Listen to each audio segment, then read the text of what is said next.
కింద ఒక 100 రూపాయలు పడిపోయింది సార్. తీసి ఎవరిదని ఎతుకుతావా, తీసి నీ పాకెట్‌లో పెట్టుకుంటావా అనేది నీ మెంటాలిటీ. నీ మెంటాలిటీ. అంటే దట్స్ పైరసీ కూడా అంతే సార్.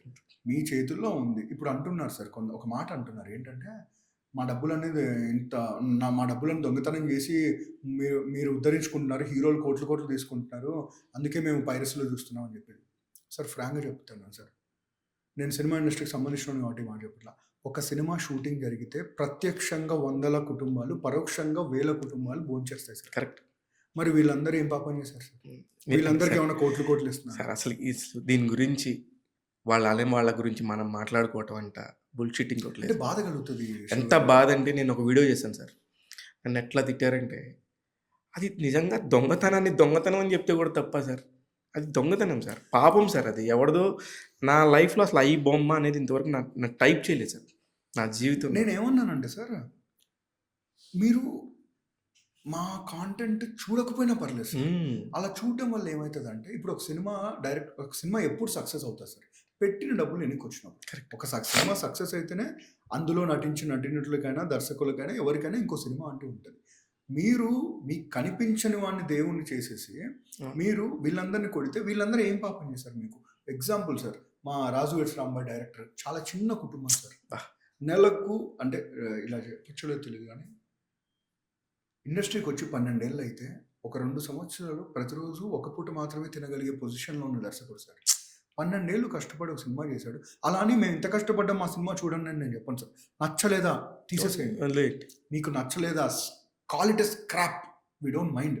హంబుల్గా ఓకే మేము ఓడిపోయాము, ఇంకా కేర్ఫుల్గా వస్తామని చెప్తాం. కానీ ఎవరో ఒక దుర్మార్గుల్ని వీళ్ళని పట్టుకొని మాకు తక్కువకి ఇస్తున్నారు, మా మధ్యతరగతికి దేవుడు అని చెప్పి. అన్న మీకు అర్థం కావాల్సింది ఏంటంటే, సినిమాల్లో ఉన్న మధ్యతరగతి కుటుంబాలు చాలా బిజినెస్ ఫీల్డ్స్లో ఉండరు అన్న. కరెక్ట్. మీరు ఒక రియల్ ఎస్టేట్ చేస్తారు, అయితే 10 మందో 20 మందో ఎంతమందో ఉంటారు. ఒక సినిమా షూటింగ్ జరిగితే ఒక్కసారి సెట్కి వెళ్ళి చూస్తే తెలుస్తుంది సార్ ఎంతమంది భోజనం చేస్తున్నారు. మరి అలాంటి నిర్మాత కడుపులు కొట్టినప్పుడు అప్పుడు వాళ్ళ పరిస్థితి ఏంటి సార్? మిగతా వాళ్ళందరూ కింద. అదే సార్, ఇది ఏమైపోతుందంటే మళ్ళీ చెప్పినట్టే, సినిమాల్లో సరే మీరు అంటున్నారు పాప్కార్న్ రేట్లు ఇంత పెరిగిపోయినాయి, ఇది పెరిగిపోయినాయి. ఓటీటీలు ఏం చేశారు సార్? నెలకు 99 రూపాయలు సార్. అంటే ఇంకా అది కూడా లేదు అట్లా మాట్లాడేవాళ్ళు నేను ఏం చెప్పలేను సార్. It's fine. బట్ నేను అంటున్నాను సార్, ఇది కూడా లేదేంటి సార్? నేను దీనికి ఒక చిన్న ఉదాహరణ చెప్తా. నాకు ఈటీవీ దూరదర్శన్లో గురువారం సాయంత్రం పాటలు వచ్చాయి ఫస్ట్లో. ఆ 5 పాటల కోసం వారం అంతా ఎదురు చూసేవాళ్ళం. తర్వాత శుక్రవారం రోజు వచ్చేది. ఆ తర్వాత ఈటీవీ వచ్చింది చిన్నగా, సరాగాలు అని 24 గంటల పాటలు. అప్పుడే నెలకి 100 రూపాయలు కట్టేవాళ్ళం సార్. మీకు అర్థమైందా? అప్పుడు కేబుల్ టీవీకి అప్పుడున్నది ఒకటే ఛానల్, సేమ్ అదే డబ్బు అడుగుతున్నారు ఇక్కడ. అంతే సార్, సింపుల్. మొత్తం మీరు అన్ని ఓటీటీస్ లెక్కేద్దాం, 4000 రూపాయలు వస్తుంది సార్. ఇంకా అంతకంటే నువ్వు ఎక్కువ కావాలంటే నీకు ఎక్కువ నాలెడ్జ్ ఉండి ఎక్కువ కావాలి ప్రపంచం గురించి అనుకుంటే తప్ప 4000 రూపాయలు అంటే నెలకి 300 రూపాయలే కదా సార్. నేను అనేది కూడా అదే సార్. ఇప్పుడు ఎవరినైతే అందరూ ఎంకరేజ్ చేస్తున్నారో అతను మా రాబిన్ హుడ్, మా మిడిల్ క్లాస్ ఇవన్నీ అంటున్నారు. నేను అనేది ఏంటంటే సార్, అంటే దూషించాలని ఇవన్నీ కాదు సార్. అతనికి ఒక కుటుంబం ఉంటుంది. నేను మాట్లాడుతుంది ఏంటంటే ఈ మైండ్ సెట్ గురించి సార్.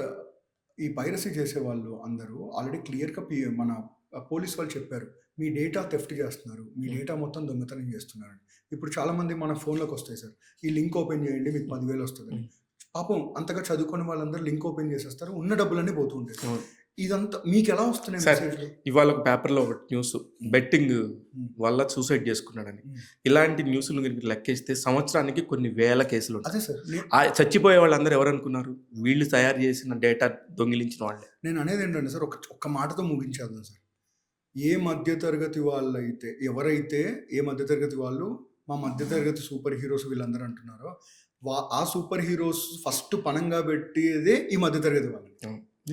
ఇది ఒక లూప్ సార్. ఇది మనం మొదలెట్టి అంటే మనము సార్, అదే సార్, మనము ఒక విషయాన్ని పెంచితే అదొక రోజు మనకు కూడా కాటేస్తుంది. విషయమే కదా సార్ అది. అంతే కదా, సింపుల్. ఇప్పుడు నేను ఇలా మాట్లాడితే రకరకాల పీపుల్ కమెంట్స్లో మాట్లాడచ్చు, రకరకాలు చెప్పచ్చు. కానీ ఒకటే చెప్దాం, నేను ఎందుకు ఇంత మాట్లాడుతున్నా అంటే అదే సార్, మీరు ఎవరైతే మిమ్మల్ని కడుపు కొడుతున్నారు సినిమా ఇండస్ట్రీ అనుకుంటున్నారో, మీలాంటి వాళ్ళు ఎంతోమంది సినిమా ఇండస్ట్రీలో పనిచేస్తున్నారు, వాళ్ళ కడుపు మీరు కొట్టద్దు. అంతే సార్. వాళ్ళన్నా చూసేవాళ్ళు మిడిల్ క్లాస్ వాళ్ళది అది అంటున్నారు.